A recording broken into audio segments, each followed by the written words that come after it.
I made an espresso shot so strong, I thought it broke my refractometer. This is the highest extraction I've ever seen in an espresso shot, and it actually tastes out of this world. I'm calling it the Slowpresso method because it uses a few different tools that slow down the espresso process to get absolute maximum extraction. In my testing, this has gotten over 12% TDS consistently and as much as 30% extraction yields, which is pretty much unheard of. A typical espresso is 18 to 22% extraction yield, so we're getting as much as 50% higher than that. That is just wild. And as I've said on previous videos, in general, with lighter roast specialty coffee, higher extraction is almost always better. I found that especially with things like light roast anaerobic coffees, which tend to be my favorites these days, this just makes unbelievable espresso, both straight and especially in milky drinks, to get those powerful tea-like, perfumey, floral, and sweet juicy fruitness to cut through the milk and make an outlandishly delicious flat white or latte.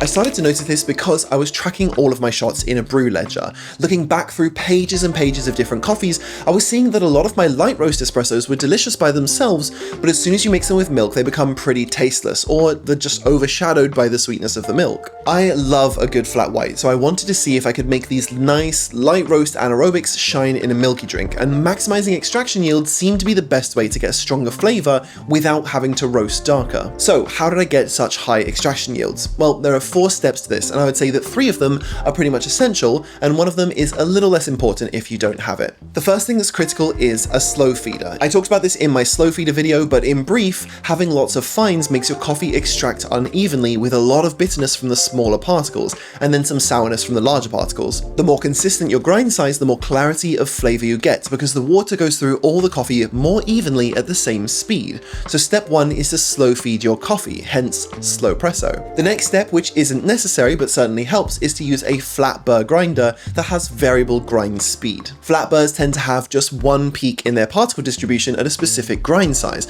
That would be unimodal, unlike conicals, which have a bimodal distribution that blends the flavors a bit more, giving you a little less clarity but more texture. The variable grind speed is the bit that's less important, but you do need to have flat burrs because conical burrs don't tend to be affected as much by slow feeding. But if you slow feed and then grind at something like 300 RPM like you can do on the DF83V, or 500 RPM as you can on the Vario VS6, you'll be as close to a single consistent grind size as I've been able to figure out how to get. The next and a very important step is to use a deep basket, and really for me, the only way is to use a step down basket like this one from Introvert makes. The reason you need this is because you want a really thick puck, and I haven't seen a 58mm basket that even comes close to what I've gotten from the 49mm basket on the step down. Now I do have my concerns with step down baskets, and I may do a video about this in the future. I think that the unavoidable one is that they have a ton of headspace above the puck that water fills up, and that's inherent to the design due to the construction of baskets that narrow down from 58mm to 49. This means you need to use a puck screen and then a spring to keep the swelling of the coffee grinds when they get wet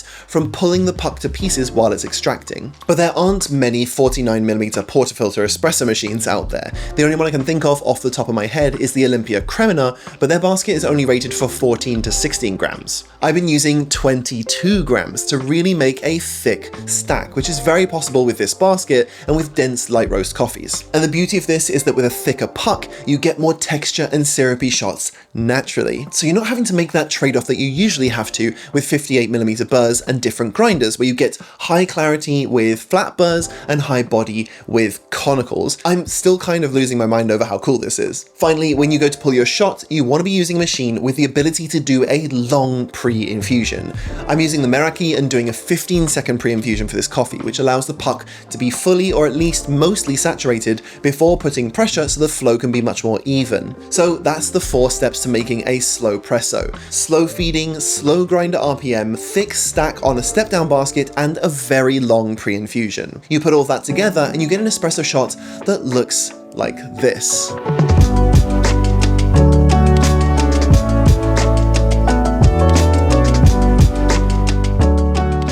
And you might have noticed, if you're paying attention, that the shot didn't speed up during the pull anywhere near as much as a normal espresso shot does. Usually you see those slow first drips and then the shot speeds up as it gets extracted and water finds newly opened pathways to flow more quickly through the puck. But the flow rate remains fairly consistent throughout the shot, which I tracked on a graph here on the Buku scale app previously. This is because you don't have those fines migrating in the puck. It's providing more consistent resistance to the water flowing through, and it only starts to speed up when the highest levels of extraction are reached, which takes a lot longer. That's why I can get this insane level of extraction.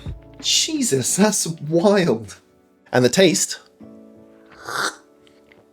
oh, that's just out of this world. So punchy. This is a Diego Bermudez coffee from Nostos. It's one of my favorite producers, and every coffee I have of his is just outstanding. I've had this one frozen for a month or so, hence why it's in one of those airtight bags instead of the one that it came in, and I'll be doing a video soon on freezing coffee the right way, so make sure you're subscribed to see that when I drop it. So the weight I set to stop at was 44 grams, but if you want, you can have it as a longer shot. You get this really amazing flavor with 1:3 ratios as well. But the reason I kept this to a standard espresso is because it really shines with milk. Because this coffee is a slightly funky thermal shock anaerobic process, it's very peachy with all those sort of high, light, perfumey notes, it would usually lose a lot of those interesting and unique flavors if you mix it with milk. But I'm going to steam a little milk for a flat white with this.